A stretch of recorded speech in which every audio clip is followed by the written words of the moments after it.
तो दोस्तों आज हम बनाएंगे रेड पम्पकिन, जो हम कुमड़ा बोलते हैं, उसका फिंगर बनाएंगे हम।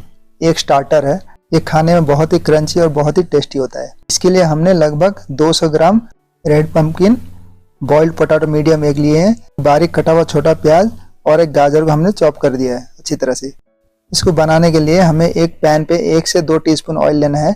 उसमें बारीक कटा हुआ लहसुन और बारीक कटा हुआ अदरक हमें डालना है इसी तरह से, और बारीक कटा हुआ हरा मिर्च। हमें अच्छी तरह से इसे सौते करना है।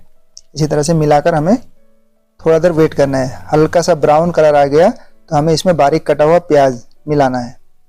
मिलाने के बाद हमें इसे अच्छी तरह से भून लेना है। फिर इसके बाद में हमें बारीक कटा हुआ गाजर हमें इसमें डालना है। डाल के हमें इसे अच्छी तरह से सौते करना है। देखिए मैं जैसे कर रहा हूँ उसी तरह से मीडियम टू लो फायर में करना है। इसी तरह से हमें कुछ देर सौते करने के बाद हमें कद्दूकस किया हुआ रेड पम्पकिन हमें इसमें डालना है। इसी तरह से डालकर हमें अच्छी तरह से सौते करना है जब तक ये कद्दू पक ना जाए। इसको अच्छी तरह से भुनेंगे तो इसी तरह से सॉफ्ट हो जाएगा।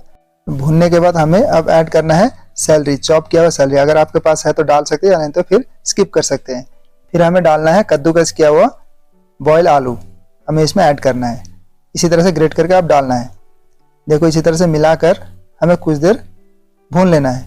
उसके बाद में हमें नमक स्वाद अनुसार, एक छोटे आधी चम्मच लाल मिर्च पाउडर और एक छोटे आधी चम्मच काली मिर्च पाउडर और थोड़ा सा काला नमक हमें ऐड करना है। इसमें करने के बाद हमें थोड़ा सा ऑरिगेनो इसमें ऐड करना है, लगभग एक आधा चम्मच ऑरिगेनो, एक आधा चम्मच चिल्ली फ्लेक्स डालकर हमें इसे अच्छी तरह से भून लेना है।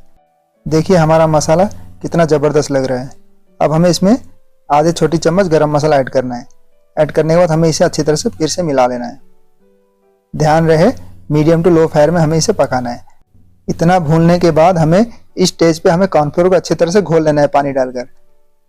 इसी तरह से घोलकर हमें इसमें डालना है। देखिए मैं जैसे डाल रहा हूँ इसी तरह से डालकर अब इसे अच्छी तरह से मिलाना है। अगर आप कॉर्नफ्लोर डालोगे तो इसका बाइंडिंग अच्छा होता है। ये ऑयल में जब हम फ्राई करेंगे ये टूटता नहीं है। तो इसी तरह से हमें मिलाना है। आखिर में हमें धनिया का डंठल, धनिया है उसका डंठल हमें अच्छी तरह से बारीक चॉप करके हमें इसमें मिलाना है। अब हमें इसे एक बाउल पे डालकर हमें फ्रीज में रख देना है। और ध्यान रहे हमें इसे फ्रीजर में नहीं रखना है, रेफ्रिजरेटर में रखना है। हम अब इसका एक डीप बनाएंगे। इसको बनाने पे हमें लगभग एक आधे छोटी चम्मच स्लाइस कटा हुआ लहसुन और लाल मिर्च, थाई रेड चिली, अगर आपके पास है तो थाई रेड चिली डाल सकते हो या फिर आप कोई भी चिली यूज कर सकते हो। फिर बाद में लगभग 100 ग्राम हमें स्लाइस कटा हुआ रेड पम्पकिन हमें इसमें डालना है। डाल के अच्छी तरह से सौते करना है। करने के बाद हमें लगभग 1 चम्मच जागरी डालना है, गुड़ डालने के बाद स्वाद अनुसार नमक डालना है। डाल के हमें इसे अच्छी तरह से भूनना है जब तक ये लाल कलर ना आ जाए। देखिए जब ये भुनेगा, रोस्ट होगा ना कद्दू, तो उसका टेस्ट बहुत ही अच्छा आता है। इसे हमें अच्छी तरह से रोस्ट कर लेना है। देखिए मेरा कलर कितना अच्छा है। अब हम फिंगर के लिए एक पतला घोल तैयार करेंगे। लगभग 3 से 4 टेबलस्पून हमें इसमें मैदा मिलाना है।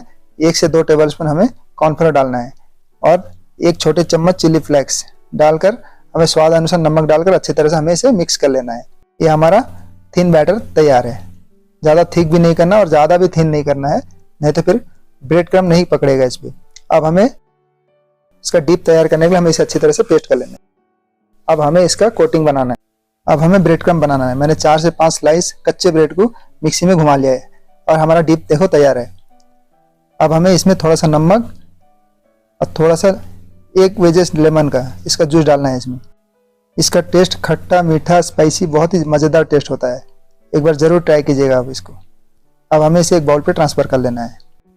देखिए फ्रेंड अब लग रहा है ना कितना शानदार पम्पकिन का डिप। अब हमें इसी तरह से इसका डिप तैयार करना है। अब हमारा मिक्सचर रेडी है। 10 से 15 मिनट आप रेफ्रिजरेटर में रखना है। उसके बाद हमें इसे निकाल कर अच्छी तरह से हमें हाथ से मिला लेना है। अगर ये थोड़ा सा ठंडा रहेगा तो शेप अच्छा बनता है इसका। अगर तुरंत आप गर्म बनाओगे तो इसमें शेप नहीं होता है। आप किसी भी शेप में नहीं बना सकते गर्म रहेगा तो। अब मैंने इसी तरह से रोल कर कर अच्छी तरह से इसे किसी भी सरफेस पर आप इसी तरह से पटक कर शेप दे सकते हो, क्योंकि ये ठंडा है। आप जैसे भी शेप दोगे ऐसे ही शेप बनेगा। तो मैंने ज़्यादा भी आइस नहीं करना है, थोड़ा ठंडा रहेगा तो इसका शेप अच्छा बनता है। देखिए किस तरह से फिंगर का शेप बन गया है। तो इसी तरह से हमें स्क्वायर शेप करके हमें इसी तरह से सारे बना लेना है। अब देखिए हमारा तैयार है।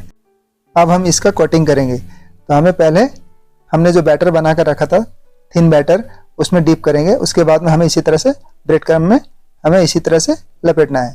अच्छी तरह से लपेट जाएगा। तो हमें एक के बाद एक सारा ऐसे ही लपेट कर हमें एक प्लेट में रख देना है। देखिए मैं जैसे डिप कर रहा हूँ, पहले थिन बैटर पे डालना है, फिर वहाँ से उठाकर तुरंत ब्रेड क्रम्ब में डालकर इसी तरह से लपेट देना है। देखिए मैं जैसे कर रहा हूँ इसी तरह से सारे कर लेना है, एक के बाद एक हमें सारा करना है। तो अभी आप ध्यान से देख पा रहे होगे मैं किस तरीके से कर रहा हूँ, आप ध्यान से देख पा रहे होगे। इसी तरह से आपको डिप करना है बैटर पे, फिर से उसे उठाकर ब्रेड क्रम्ब में डालना है, डाल के इसे अच्छी तरह से लपेट देना है। देखिए इसी तरह से सारा हमारा अब तैयार है फिंगर। अब हम इसे फ्राई करेंगे। फ्राई करने के लिए ऑयल ज़्यादा हीट नहीं होना है, मीडियम टू लो फायर। अगर ज़्यादा हीट करोगे ब्रेड क्रम्ब है जल्दी जल जाएगा, बाहर का और ऊपरी हिस्सा जल जाएगा, अंदर का ऐसे भी कुक है लेकिन काला हो जाएगा, अच्छा नहीं लगेगा खाने में, तो कड़वा टेस्ट लगेगा। और इसी तरह से ध्यान रखना फ्राई करते समय हमेशा मीडियम टू लो फायर में फ्राई करना है। देखिए हमारा ये पंपकिन फिंगर हल्का सा ब्राउन हो रहा है, तकरीबन ये 7 से 10 मिनट के अंदर ये हो जाता है। देखिए मेरा फिंगर कितना मस्त कलर हो गया। अब इसी तरह से आप घर पर बना सकते हैं। अब फ्रेंड्स खाने में ये बहुत ही क्रंची होता है और अंदर से भी टेस्टी होता है।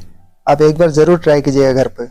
अगर मेरा रेसिपी आप लोगों को कैसा लगे प्लीज़ कमेंट में ज़रूर बताइएगा। देखिए कितना क्रंची है। तो दोस्तों आप लोग आगे इसी तरह से नई नई रेसिपी चाहिए तो प्लीज़ मेरे चैनल को सब्सक्राइब और बेल आइकन को ऑन कर दीजिएगा, तो मैं जो भी वीडियो अपलोड करूँ आप तक पहुँच जाए। तो देखो कितना मस्त लग रहा है देखने में, है ना, कितना ही ज़बरदस्त। आप एक बार ज़रूर ट्राई कीजिएगा।